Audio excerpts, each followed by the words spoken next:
With Lenin's victory, Russia quickly withdrew from the war.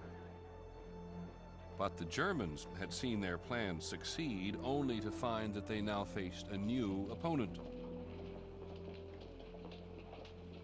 It was clear to most Americans now that Germany regarded them as an enemy too. President Woodrow Wilson resisted the demands to get involved for a while. But by 1917, the Germans had increased their attacks on unarmed ships. And then they brazenly urged Mexico to invade the United States. The president felt he had no other option. Mr. Speaker! On April the 2nd, 1917, Woodrow Wilson stood anxiously before a special session of Congress and asked for a declaration of war. He hoped it would be the war to end all wars. He said, "It is a fearful thing for me to try to lead a great peaceful people into war. It could be one of the most terrible and disastrous of all wars. But let me tell you this, right is more precious than peace." The idea of a last great war and being part of it was very, very strong appeal. And it certainly influenced me a great deal. I said, if we're never going to see another war, this is the time to see it.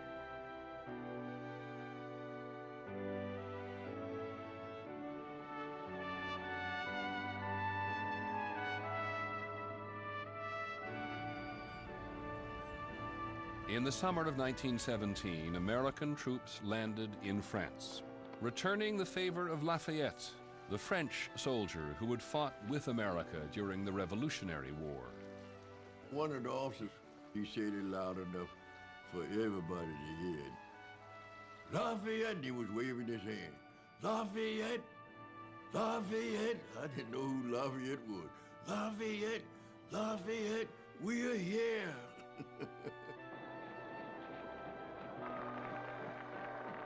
We was coming to the end of our men, and when the Americans decided to have a go, I was absolute, I could have said hooray. They were untouched by the anxiety and doubt that had afflicted everybody else by that stage. They were American, you know. They were what Americans were supposed to be. They were enthusiastic. They were also badly armed, poorly trained, and like the Europeans before them, completely unprepared for what lay ahead of them.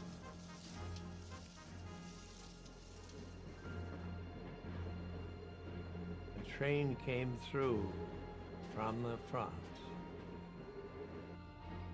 and we got to go aboard, of course, which we did as soon as we could get on it, and ask the guys how it was up there, what's going on, and what do you do? And it was a hospital train.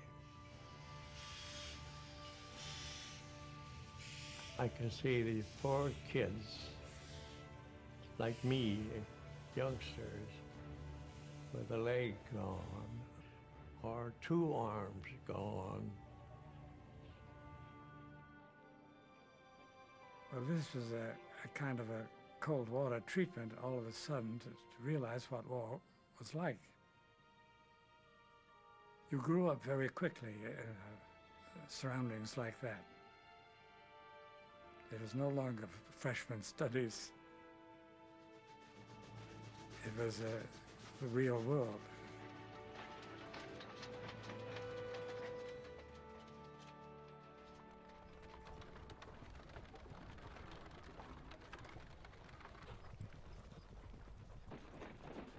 By 1918, with thousands of Americans pouring into France every day, the Germans decided they had to do something massive.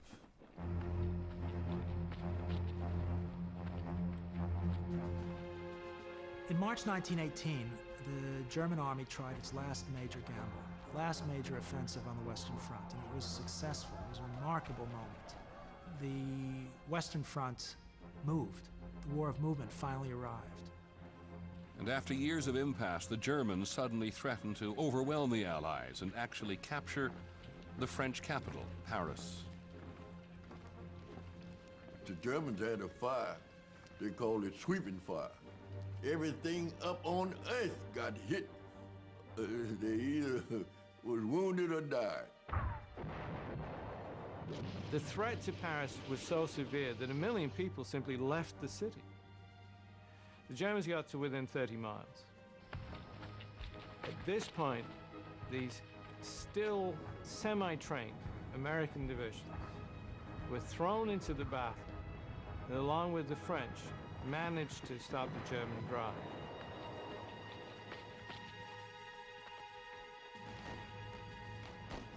The Germans had put everything into this last desperate effort, and when it was over, they were finally spent. Along the Western Front that autumn, the focus shifted from war to peace.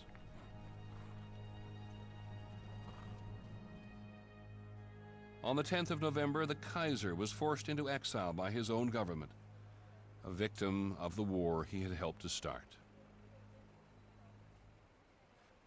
This struck me so deeply that I can tell you I had a little picture of the Kaiser in my room. What did I do? I put a black tie around the picture to show my utter sorrow for this tremendous change in history. And finally, at the 11th hour, on the 11th day of the 11th month, November 1918, the Germans formally surrendered. And suddenly, the guns stopped, and it was a terrible shock. It was as if somebody had hit me over the head with a big pan.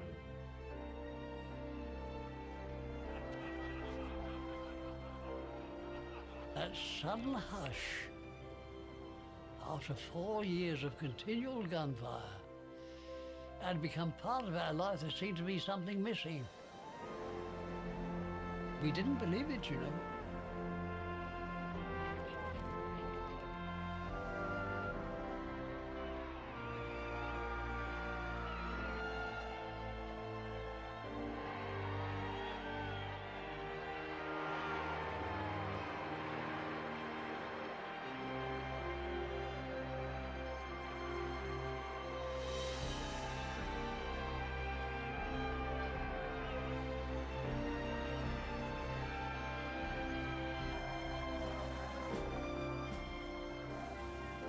One of the greatest calamities in human history was over, and America's veterans began to return home.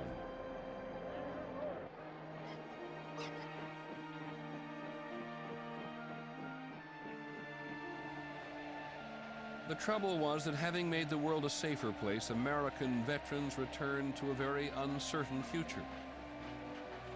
The economy that had boomed during the war was now shrinking. Factories were laying off workers, just as veterans came looking for jobs.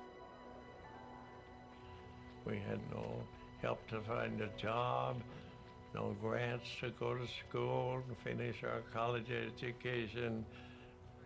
When you took your discharge, that was it. You had no more connection with the government or they with you. You were on your own.